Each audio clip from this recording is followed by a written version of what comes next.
Hello everyone, welcome to Shorthand Battle.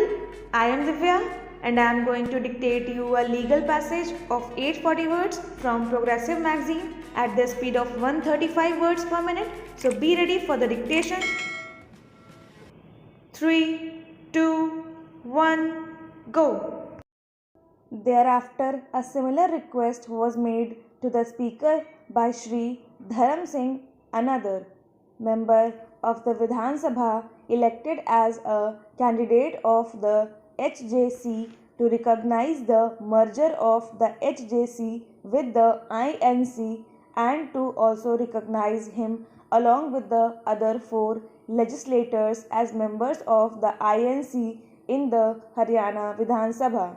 Subsequently, another application was filed by Shri Dharam Singh before the Speaker on 10th November 2009 requesting him to be recognized as a part of the INC in the Haryana Vidhan Sabha. The Speaker, by a separate order, allowed the said application upon holding that the same was in consonance with paragraph 4 of the 10th schedule to the Constitution.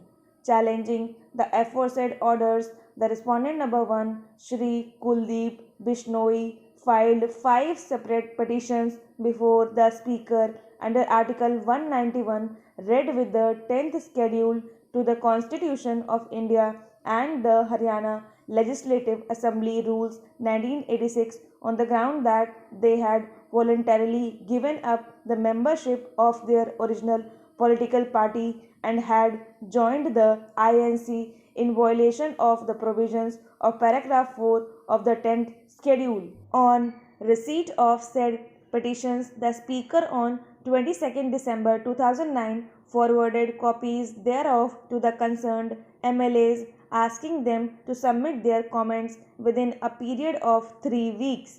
On 7th April 2010, applications were received by the Speaker from the concerned MLAs praying for time to file their written statement. The matter was accordingly adjourned and further time was granted to the concerned MLAs to file their explanation.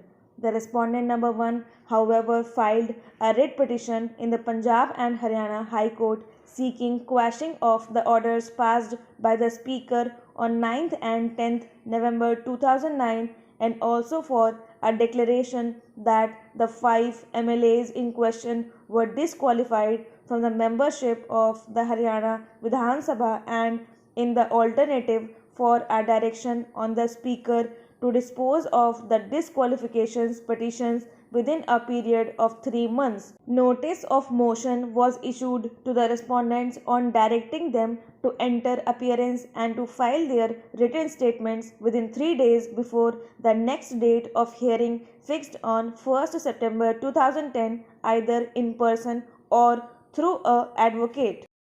On receipt of notice from the High Court, the Speaker, by his order dated 30th August 2010, adjourned the hearing of the disqualifications petitions sine die.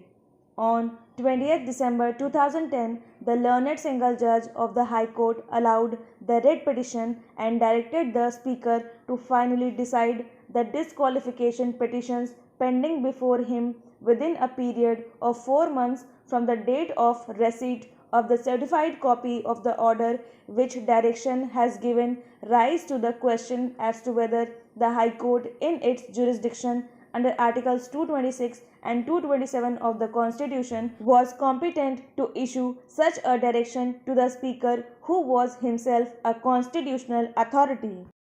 In terms of the order passed by the learned single judge, the date of hearing of the 5 disqualification petitions was fixed for 20th January 2011 by the Speaker.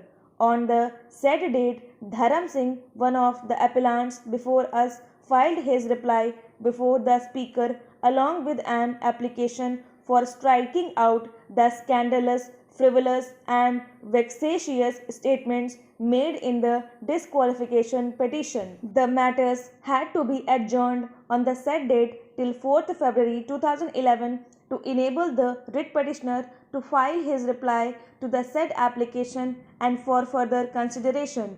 On the very next day, letters patent appeal number 366 of 2011 was filed by the Speaker challenging the order passed by the learned single judge of the High Court.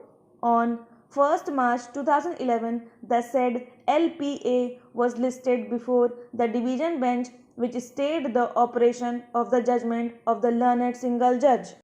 A submission was also made by the learned Solicitor General of India appearing on behalf of the Speaker that every attempt would be made to dispose of the disqualification petitions as expeditiously as possible. Thereafter, the disqualification petitions were taken up for hearing by the Speaker and the case was adjourned for further arguments. On 20th April 2011, counsel for the parties were heard and order was reserved on the application under Order 6, Rules 2 and 16 of the Code of Civil Procedure which had been filed by Shri Dharam Singh. By his order, the Speaker dismissed the said application filed by Dharam Singh and Shri Kuldeep Bishnoi was directed to file his list of witnesses along with their affidavits within 15 days from the date of the order. It was also mentioned in the order that counsel for the respondents would be given an opportunity to cross-examine. Stop.